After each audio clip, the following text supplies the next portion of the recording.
ഓം ശ്രീനാരായണ പരമഗുരവേ നമഃ.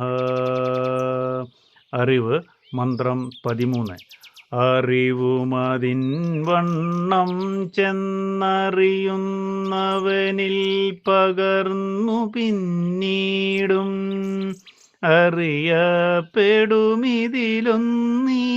അറിവിൻ പൊരി വീണു ചീന്തി അഞ്ചായി.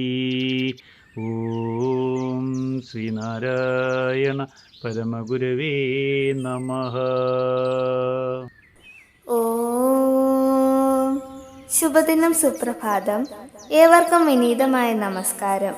അറിവ് മന്ത്രം 13 വരികളിൽ ഉള്ളടങ്ങിയിരിക്കുന്ന അർത്ഥം ഇപ്രകാരമാകുന്നു: കേവല സത്യമായിരിക്കുന്ന നിരൂപാധികമായ അറിവ്, അതുപോലെ തന്നെ ഭാവപരതയ്ക്കു വിധേയമായിട്ട് അറിയുന്നവൻ എന്ന രൂപം കൈക്കൊള്ളുന്നു.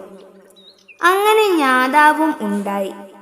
ജ്ഞേയ വിഷയത്തിന് 2 പ്രകാരങ്ങളുള്ളതിൽ ഒന്ന്, അതായത് അറിയാവുന്നത് എന്ന തരത്തിലുള്ള ജ്ഞേയ വിഷയം, ജ്ഞാതാവിന്റെ രൂപത്തിലുള്ള അറിവാകുന്ന തീയുടെ പൊരി വീണ് 5ആയി പിരിഞ്ഞിട്ട് ശബ്ദം, സ്പർശം, രൂപം, രസം, ഗന്ധം എന്നീ വിഷയങ്ങളായി തീർന്നു.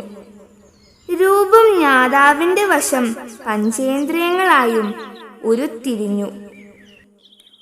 ഓം ശ്രീനാരായണ പരമഗുരവേ നമഃ. ഓം ശ്രീ ശാരദാംബികായേ നമഃ.